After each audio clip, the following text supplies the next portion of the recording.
अखिलेश यादव ने तो पार्लियामेंट में खड़े होकर ये पूछा कि इन आतंकवादियों का एनकाउंटर उसी दिन क्यों हुआ जिस दिन अमित शाह को लोकसभा में जवाब देना था। नहीं, उनको मालूम नहीं होगा। ये 22 अप्रैल से ही ऑपरेशन चल रहा था।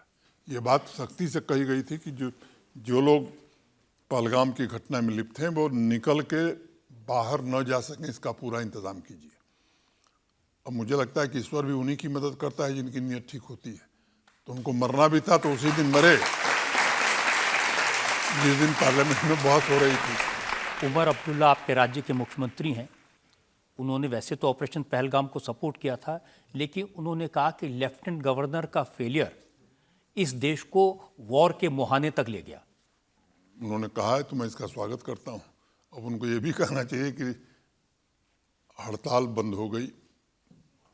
पहले पाकिस्तान कैलेंडर जारी करता था, 132 दिन न स्कूल चलते थे, न कॉलेज चलते थे, न बिजनेस चलता था। स्टोन पेल्टिंग एक आम बात हो गई थी। हमारे सिक्योरिटी फोर्सेस मारे जाते थे, सामान्य लोग मारे जाते थे। और मैंने आपको बताया कि 22 अप्रैल के बाद उसी दिन चैन की नींद आई जिस दिन तीनों आतंकवादी मिट्टी में मिला दिए गए।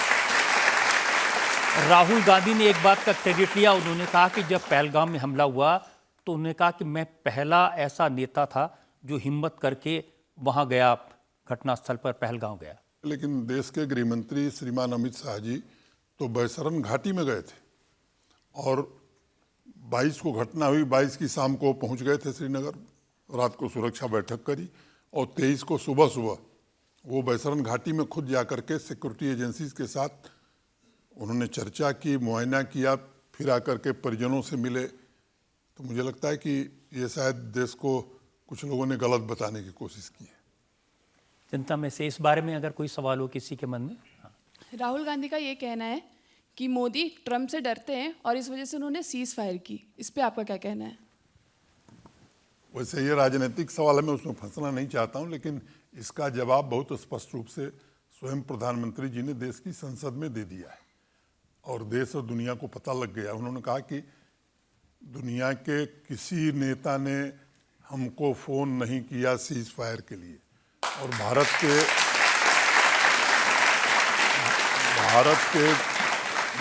के विदेश मंत्री जी ने ये जो बात बताई कि 22 अप्रैल से लेकर के और कोई तारीख थी, ऑपरेशन सिंदूर के बाद की तारीख थी, उस बीच में प्रेसिडेंट ट्रंप और भारत के प्रधानमंत्री श्री नरेंद्र मोदी जी के बीच टेलीफोनिक बात भी नहीं हुई है।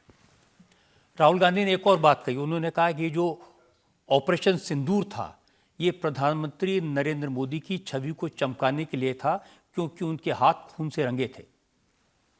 अगर ऐसा कोई सोचता है तो मुझे लगता है कि मुझे तरस भी आता है, हंसी भी आती है। प्रधानमंत्री जी ने कहा कि भारत की आत्मा पर चोट है और पब्लिक मीटिंग में उन्होंने कहा था कि जिन्होंने भी हमारे निर्दोष नागरिकों का लहू बहाया है, बदला ऐसा लिया जाएगा कि उनके और उनके आका सबको ये समझ में आएगा कि नहीं, भारत अब दूसरा भारत है, वो सहता नहीं है। अगर उस पर हमला होता है, उसके नागरिकों पर हमला होता है, तो उसका ऐसा जवाब देता है कि उनकी कई पीढ़ियां याद रखेंगी। बहुत से लोगों को ये लगता है कि सीज फायर जल्दी हो गया, थोड़ा और मारना चाहिए था पाकिस्तान को। ये दरअसल क्या है कि भावावेश में हम बहुत आगे सोच लेते हैं। ये बात सेना पर छोड़ी गई थी कि सेना तय करे कि जगह क्या होगी, तरीका क्या होगा, कहाँ तक जाना है। तो लक्ष्य बड़ा स्पष्ट था। वो लक्ष्य था कि जिन लोगों ने पहलगाम में आतंक की घटना कराई, उन आतंकवादियों, उनको प्रश्रय देने वाले आकाओं, उनको ट्रेनिंग देने वाले कैंपों को हमें नष्ट करना है। और वो लक्ष्य मुझे लगता है कि भारतीय सेनाओं ने प्राप्त कर लिया था, बड़ी बहादुरी से प्राप्त कर लिया था। अब पाकिस्तान को ये बात नहीं समझ में आई। आतंकवादियों और आतंकवादी कैंपों पर हमले को पाकिस्तान ने मान लिया कि हमारे ऊपर हमला हो गया, तो वो फिर हमारे निर्दोष नागरिकों पर, हमारे सैन्य ठिकानों पर उन्होंने कोशिश की, लेकिन अद्भुत शौर्य का परिचय दिया हमारी सेना ने। और भारत की जो इंडिजिनस टेक्नोलॉजी है रक्षा क्षेत्र में, मुझे लगता है कि उसका लोहा पूरी दुनिया ने माना है कि तमाम ड्रोन और तमाम मिसाइल के आक्रमण के बावजूद कहीं भी बाल बांका नहीं कर पाया पाकिस्तान। और जब उनको औकात दिखाने की बात आई तो मुझे लगता है कि भारतीय सेना और ख़ासतौर से वायुसेना ने ऐसा पराक्रम दिखाया कि पाकिस्तान को यह समझ में आ गया कि कोई एयरबेस, कोई एयर डिफेंस सिस्टम ऐसा नहीं है जो अब काम कर सकता है। 11 अड्डे चंद मिनटों में तबाह करने का काम भारतीय सेना ने किया। सब कुछ पाकिस्तान का भारत की सेना के जद में था। और तब वो मजबूर हुआ घुटने पर आकर के हमारे डीजीएमओ को फ़ोन किया कि साहब अब बहुत हो गया, पिटाई बहुत हो गई, अब पिटने की क्षमता हमारी ख़त्म हो गई। लेकिन राहुल गांधी तो कह रहे हैं कि नरेंद्र सरेंडर। अच्छा है, राहुल जी यही समझते रहे। उनको मेरी सलाह यही है कि यही समझते रहे, अभी 10 साल और ऐसे ही चलेगा।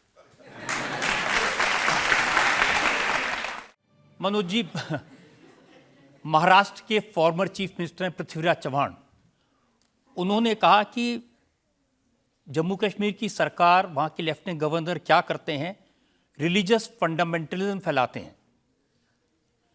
उन्होंने कहा कि आतंकवादियों को मारने का ऑपरेशन किया, उसका नाम रखा ऑपरेशन महादेव। पाकिस्तान के खिलाफ ऑपरेशन किया, उसका नाम रखा ऑपरेशन सिंदूर। ये सब सिर्फ एक ही धर्म में होता है। सिंदूर नाम जो रखा गया था तो हमारी अनेक माताओं बहनों का सिंदूर उजड़ा था, इसलिए वो सिंदूर नाम रखा गया था। और ऑपरेशन महादेव के बारे में उनको शायद अंदाज नहीं है, क्योंकि वो कश्मीर के बारे में जानते नहीं हैं। जो डाची गांव के आसपास पहाड़ी है उसको महादेव रिज कहते हैं। अब ये मुझे लगता है कि मैं उनसे अनुरोध करना चाहता हूँ कि थोड़ा कश्मीर के बारे में पढ़ लीजिए, तो ये बातें शायद वो नहीं कहेंगे। लेकिन ये तो सच है कि आप जब से वहाँ पर लेफ्टिनेंट गवर्नर बने हैं, आपने कश्मीर के मंदिरों का पुनर्निर्माण, जीर्णोद्धार करना शुरू कर दिया है। स्वाभाविक रूप से आप जानते हैं कि शंकराचार्य जी कश्मीर गए थे। शैव दर्शन का वो सबसे प्रमुख स्थान है और देश का अकेला शारदा पीठ है। वहाँ बड़ी संख्या में बड़े पवित्र स्थल थे, बहुत मंदिर थे, और वो तोड़े गए, ये भी सच है। तो जो धर्मस्थल तोड़े गए बने वहीं बनेंगे तो वही, तो इसमें कोई अपराध हुआ ऐसा मैं मानता नहीं। और मुझे लगता है कि तिरुपति देवस्थानम का एक मंदिर जम्मू में बना, उसको मैंने ज़मीन दी थी, उससे मैं स्वीकार करता हूँ। और ऐसे अनेक मंदिर जिनको आतंकवादियों ने या कुछ लोगों ने तोड़ दिया था, उन्हें बनाया भी गया है इसमें। और मुझे लगता है कि बचपन से जो संस्कार, सुबह उठ के गंगा स्नान और फिर बाबा विश्वनाथ की जय करना, तो ये जो सीखा है तो इतना संस्कार तो रहेगा ही कि कम से कम मंदिर टूटा है तो।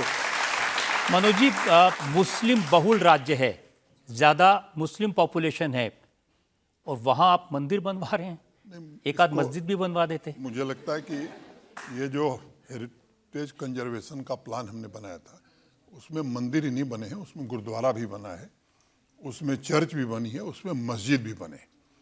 तो ये कहना एकदम गलत है। और मुझे लगता है कि हर व्यक्ति को अपनी पूजा पद्धति पर उसका अधिकार सुरक्षित है। ये भारत के संविधान ने हमें दिया हुआ है। मैं किसी मुस्लिम भाई से नहीं कहता हूँ कि तुम मस्जिद मत जाओ या मस्जिद नहीं बननी चाहिए। किसी सिख भाई से मैं नहीं कहता हूँ गुरुद्वारा मत जाओ या गुरुद्वारा नहीं बनना, लेकिन मंदिर तोड़ा गया है तो मंदिर बनना चाहिए, ये बात मैं ज़रूर कहता हूँ। और मैंने मस्जिद भी बनवाई है, गुरुद्वारा भी बनवाया है, चर्च भी बनवाया है। लेकिन टूटे क्योंकि मंदिर ज़्यादा टूटे थे, इसलिए ज़्यादा मंदिर बनाने पड़े। लेकिन ये भी सच है कि राजभवन में आपने मंदिर बना दिए हैं। हाँ, वो तो मैंने सुबह आदत है पूजा करने की। अब महादेव का दर्शन करने दूर जाना, फिर वो काम में भी नुकसान, तो इसलिए मैंने कहा कि महादेव विराजेंगे तो कल्याण होगा। अब देखें ना, कुछ लोगों को ये लगता है कि माथे पर तिलक लगाने वाला, शिखा रखने वाला, यज्ञोपवीत पहनने वाला, मंत्रोच्चार करने वाला जम्मू कश्मीर जैसे राज्य का लेफ्टिनेंट गवर्नर बने। ये हमारा संस्कार है। सुबह पूजा के बाद तिलक लगाना ये संस्कार है। शिखा रखना ये जन्म से ही है। यज्ञोपवीत संस्कार है और इन संस्कारों से बाहर निकलने के बाद बड़ा मुश्किल हो जाएगा जीना।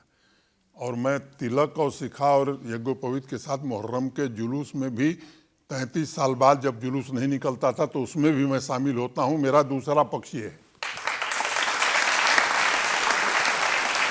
एक दो सवाल और ले सकते हैं। मुझे लगता है कि आपका आध्यात्म में प्रगाढ़ विश्वास है, तो आपका कौन सा मूल मंत्र है या कौन सा मंत्र आप उच्चारित करते हैं जिससे कि आपका भला होता है हमेशा? यम यम चिंतयते कामम तम तम प्राप्नोति निश्चितम।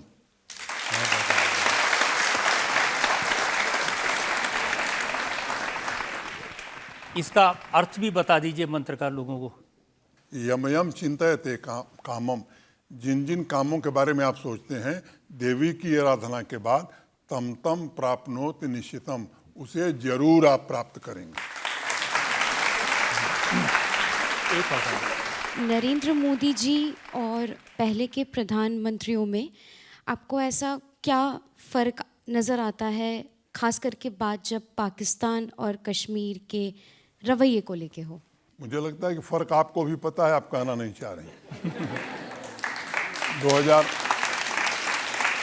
2008 में मुंबई में 150 लोग बेगुनाह लोग मारे गए, भारत सरकार डोजियर भेज रही थी।